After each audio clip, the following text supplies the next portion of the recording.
Hello दोस्तों, कैसे हैं आप सभी लोग।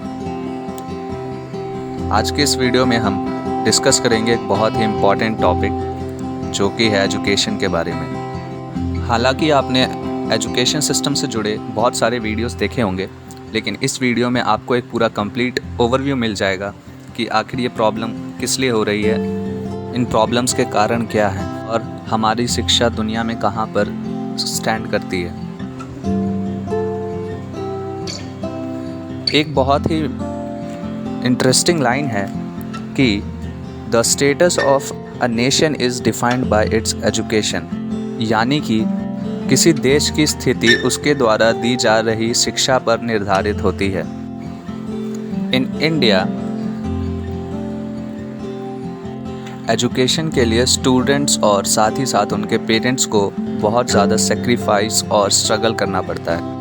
एजुकेशन जैसा बेसिक राइट भी हमारे देश में सभी लोगों को नसीब नहीं होता है। अभी के समय में बच्चों को पढ़ाना उनके पेरेंट्स के लिए एक बहुत बड़ी समस्या है।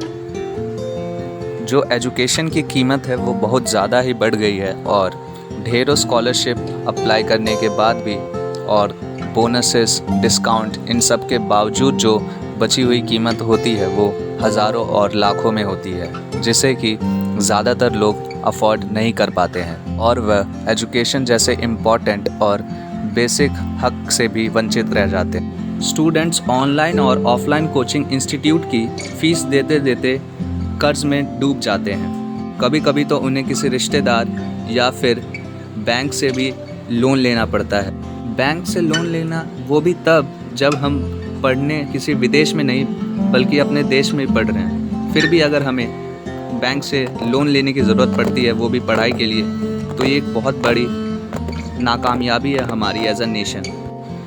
स्टूडेंट्स स्कूल के साथ साथ ट्यूशन भी जाते हैं और कोचिंग भी जाते हैं, पर डिफरेंस ये है कि पहले सिर्फ कमज़ोर बच्चे ही कोचिंग और ट्यूशन जाते थे, परंतु अब सभी बच्चे लगभग ट्यूशन और कोचिंग जाते हैं। जो आज का एजुकेशन है वो पूरी तरह बिजनेस रोल मॉडल पे आधारित हो चुका है। साल 2020 के शुरुआत में जब कोरोना वायरस भारत में आया तो उसके बाद सरकार ने देश में लॉकडाउन लगा दिया। लॉकडाउन के कारण ढेरों ऑनलाइन टीचिंग प्लेटफॉर्म को एक बहुत ही गोल्डन अपॉर्चुनिटी मिली।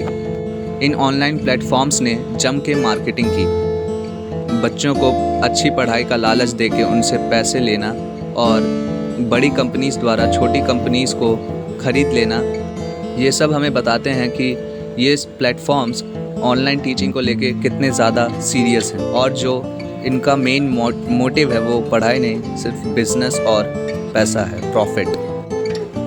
चलिए मान लेते अगर ये प्लेटफॉर्म्स ऑनलाइन एजुकेशन भी दे रहे हैं तो कोई बात नहीं, लॉकडाउन में एजुकेशन देना अच्छी बात है जब सारी कोचिंग और ट्यूशन बंद है, पर जो कोर्स फीस है इन ऑनलाइन टीचिंग प्लेटफॉर्म्स की वो बहुत ज़्यादा है। जहाँ सब के बावजूद हमारी लिटरेसी रेट जो है वो इतनी कम क्यों है। दुनिया के जो बड़े बड़े एजुकेशन हब जो ऑनलाइन पढ़ाई पढ़वाते हैं लोगों को, मतलब स्टूडेंट्स को, दुनिया के बड़े बड़े एजुकेशन प्लेटफॉर्म की शुरुआत इंडिया में ही हुई है, लेकिन ज़्यादातर कंपनीज़ इंडियन होने के बावजूद भी अपने देश की लिटरेसी रेट में कोई बढ़त नहीं करवा पा रहे, क्योंकि जो एक आम आदमी है एजुकेशन अब भी उसकी पहुंच से दूर ही है, क्योंकि एजुकेशन अब एक बिजनेस बन रहा है। कंपनीज़ के लिए प्रॉफिट मायने रखता है, ना कि देश की लिटरेसी। पर यहाँ पर भी कुछ कंपनीज़ हैं जो कि अच्छा काम कर रही हैं। जो ऑनलाइन कंपनीज़ है उनके कोर्सेज़ की कीमत जो है वो बहुत ज़्यादा है और उसे ज़्यादातर लोग जो है वो अफोर्ड नहीं कर पाते।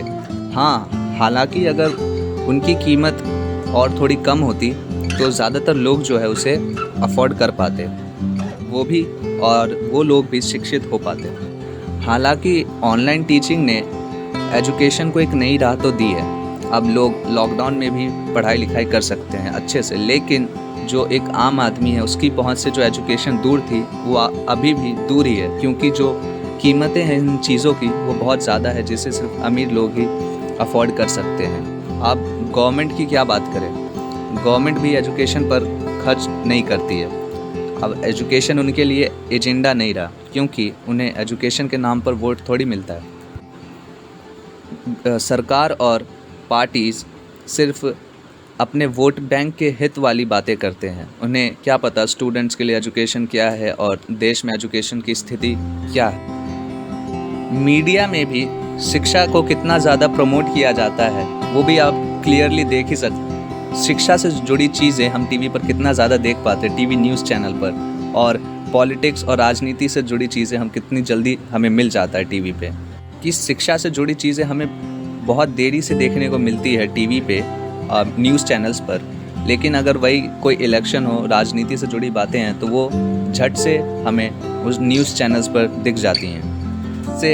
इससे ये पता लगता है कि एजुकेशन की कीमत यहाँ पर राजनीति से भी कम है।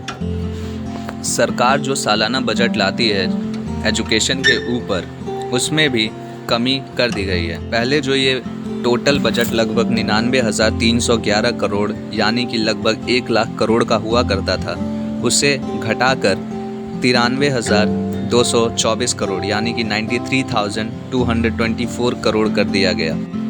इन 93,000 करोड़ में से लगभग प्राइमरी एजुकेशन के लिए 55,000 करोड़ दिए जाएंगे और हाई एजुकेशन के लिए लगभग 38,000 करोड़ रुपए दिए जाएंगे। पहले प्राइमरी एजुकेशन के लिए लगभग 60,000 करोड़ रुपए दिए जाते थे और हायर एजुकेशन के लिए लगभग 40,000 करोड़ रुपए, जो कि अब घट गए हैं। आपको इस कीमत का अंदाज़ा इस बात से लग जाएगा कि अगर आप एक प्ले स्कूल को शुरू करना चाहते हैं तो उसको शुरू करने में लगभग 6 से 8 लाख रुपए लगेंगे, और अगर आप एक प्राइमरी स्कूल को खोलना चाहते हैं तो उसमें आपको 8 से 10 लाख रुपए लगेंगे, और अगर आप एक इंटरमीडिएट स्कूल खोलना चाहते हैं जो कि 12वीं तक होगा, उसमें आपको लगभग 2 करोड़ रुपए लगे, तथा एक IIT को बनाने में लगभग 1200 करोड़ रुपए लगेंगे।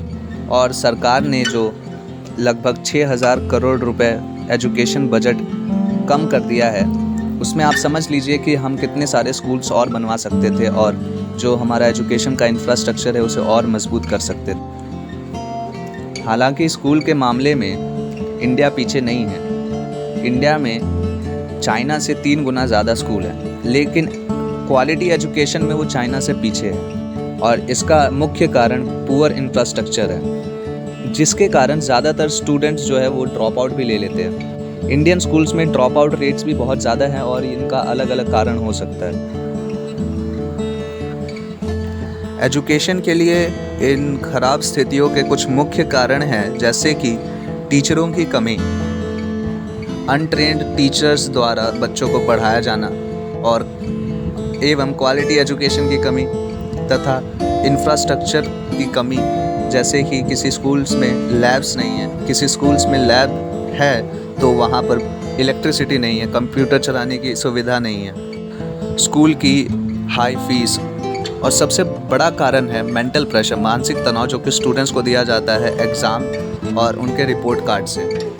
एजुकेशन से जुड़ी एक अच्छी बात ये है कि आज़ादी से लेकर अब तक हमारा जो लिटरेसी रेट है वो बहुत ज़्यादा बढ़ा है। आज़ादी के समय जो हमारा टोटल लिटरेसी रेट था वो बस 18%, 18% ही था, जिसमें पुरुष यानी मेंस का लिटरेसी रेट 27% था और तो वुमेन का लगभग 9%। और 2011 सेंसस के मुताबिक मेन का लिटरेसी रेट है कंट्री में 82.14% और वुमेन का है 65.46%, और टोटल लिटरेसी रेट है इंडिया का 74.04%।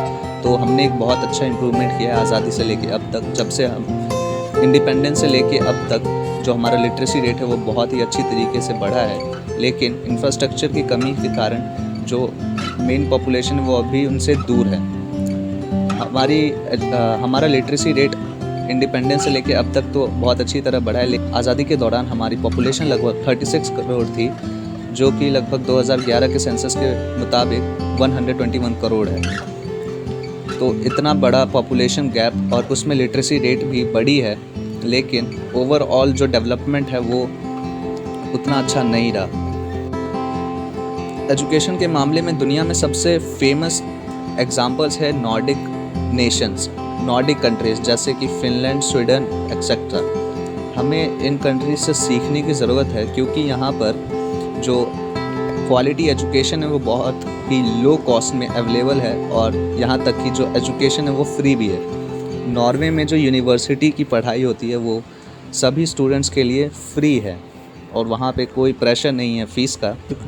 एजुकेशन के साथ साथ जो एक्स्ट्रा एक्टिविटीज़ होती है वहाँ पर उन्हें भी उतना ही ज़्यादा इम्पोर्टेंस दिया जाता है। एंड फ्रॉम माय ओपिनियन हमें हमारे देश में एजुकेशन को बिल्कुल फ्री कर देना चाहिए और एक्स्ट्रा क्लासेस को स्कूल्स में ही इंस्टॉल कर लेना चाहिए, जिससे कि स्टूडेंट्स को ज़्यादा बेनिफिट मिले और वो दो जगह फ़ीस पे ना करें, स्कूल्स की और ट्यूशन की अलग अलग फ़ीस पे ना करें, जबकि सिर्फ एक्स्ट्रा क्लासेस हम स्कूल्स में इंस्टॉल करवा सकते हैं, जिससे जो डाउट्स हैं उनके वो स्कूल में ही क्लियर हो जाएं। और इंफ्रास्ट्रक्चर जो है स्कूल का उसे और मजबूत किया जाए, ताकि हमारे स्टूडेंट्स जो है उन्हें पढ़ाई के लिए विदेश ना जाना पड़े। और एजुकेशन के जो पुराने तौर तरीके हैं हमें उन्हें बदल के उन्हें डिजिटलाइज़ करना पड़ेगा। एजुकेशन को डिजिटल मोड के साथ पढ़ा जाए, जैसे कि हमने हाल ही में लॉकडाउन में देखा, जैसे ऑनलाइन टीचिंग्स और बाकी प्लेटफॉर्म्स है, स्कूल्स में भी वैसी ही एजुकेशन होनी चाहिए। तो दोस्तों, अगर आपको वीडियो पसंद आई तो वीडियो को लाइक करना ना भूलें। आप अपने सजेशंस कमेंट बॉक्स में लिख सकते हैं और हम ऐसे ही जल्द ही अलग अलग टॉपिक्स पर बहुत सारी ढेरों नॉलेजेबल वीडियोस लाने वाले हैं। इसीलिए चैनल को सब्सक्राइब करना ना भूलें और बेल आइकन को भी प्रेस कर लें, जिससे आप वीडियो की नोटिफिकेशन मिस ना करें। Okay everyone, bye and take care.